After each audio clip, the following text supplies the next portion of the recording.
I met Ken Hall, Chekway-Kash, hereditary chief of the Eagle clan, of the Haisla people, in the hallways of higher education. At the time, Ken was fresh out of his role as chief counselor for the Haisla. We were introduced by Dr. Mark Selman, as Ken was interested in writing a book about his life and family stories, and I was an aspiring writer. At the time, I had no idea he would teach me an entirely new language. Not Haisla, something else.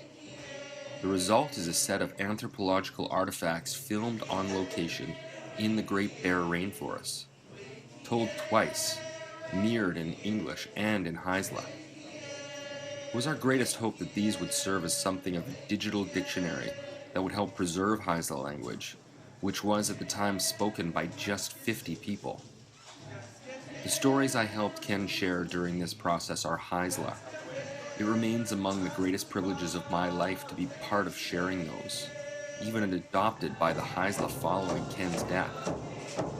I continue to feel the call to share this experience, build on it as respectfully as possible, for my great friend and the Haisla people. The following is part of that effort.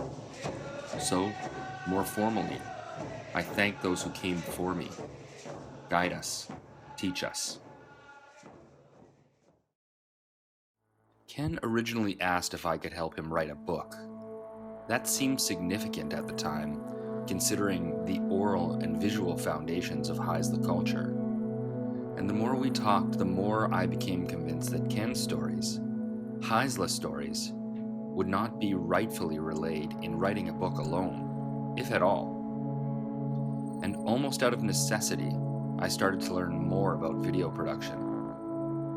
I always felt that filming Ken's stories on location was important because of their significant connection to place.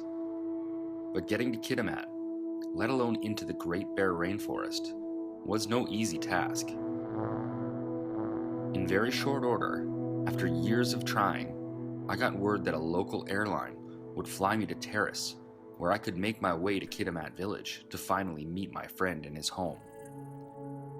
The Comox Valley Art Gallery lent me a digital video camera that I barely knew how to use, and within 24 hours, with little to no video production experience, I was on my way to film one of the most geopolitically sensitive regions in the world.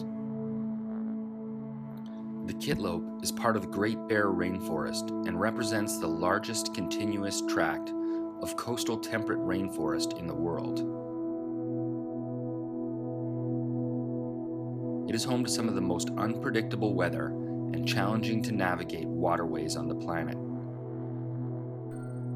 Getting the 3.5 hours by jet boat from Kitimat Village, let alone filming and interviewing there, is no trivial procedure, even for an experienced crew.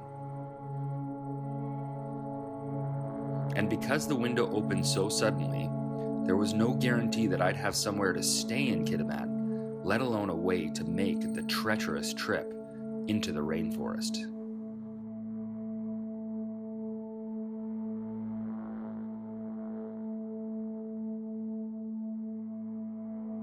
When I did arrive in Kitimat, I experienced a culture that now holds a profound place in my life. I spent days talking to Ken and his family about life in Kitimat, and I built new, unforgettable connections. But getting into the Kitlope eluded us, and I couldn't stay indefinitely. Many of the boats that could make the long trip into the rainforest, much like the infrastructure of residential life, were broken down, and passage, even to a respected captain and chief like Ken, looked like it would be impossible.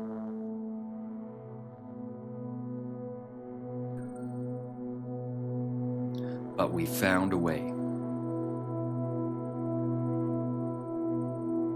After many long years of talking about it, the Kitlope welcomed us, and we traveled into the Great Bear Rainforest and recorded Ken's tales in 2 languages on the location of their origin, at a quality far higher than my skill and the normally extreme conditions should have allowed.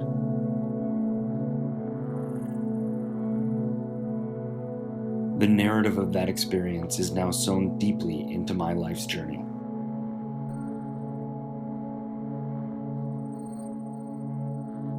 Originally, I wanted to try and have the stories that we recorded translated into text for subtitles.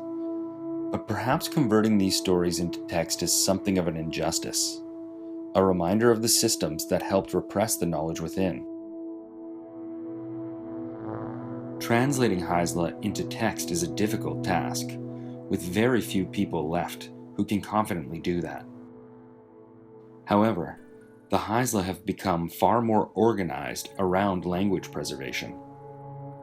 The artist Lyle Wilson, for example, has been both outspoken and active in language preservation and education. Efforts like his, combined with growing social media connections among the Haisla, are laying the foundation for language revitalization. However, it's speaking and hearing Haisla, rather than reading and writing, that is critical, as too much of Haisla can be lost in text alone. This is because text alone can't capture the ways of knowing born from the oral traditions of Aboriginal storytelling.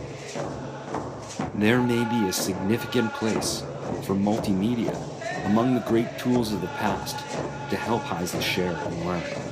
Something powerful enough to encompass all the ways of knowing born in Haisla culture. It remains my hope to have 3 generations ask the question of themselves, why should we translate Haisla into text? And then document that themselves using digital media. And through that continued effort, I hope to give back a small portion of what Ken Hall and the Haisla have shared with me.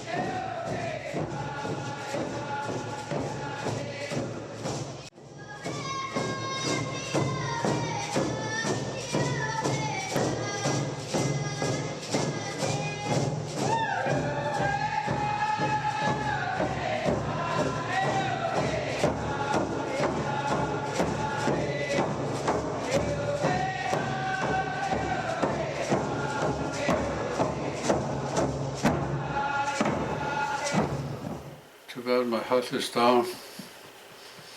When I first started this, I was jumping and ready to go anywhere. Now I can barely move around.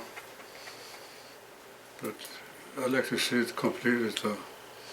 I want to take the whole family with me. And even the Kitlope dancers tried to agree to come up with us too. I was kind of saddened to know that those young people didn't show up to the meetings because they're the ones that's going to benefit from this, not me.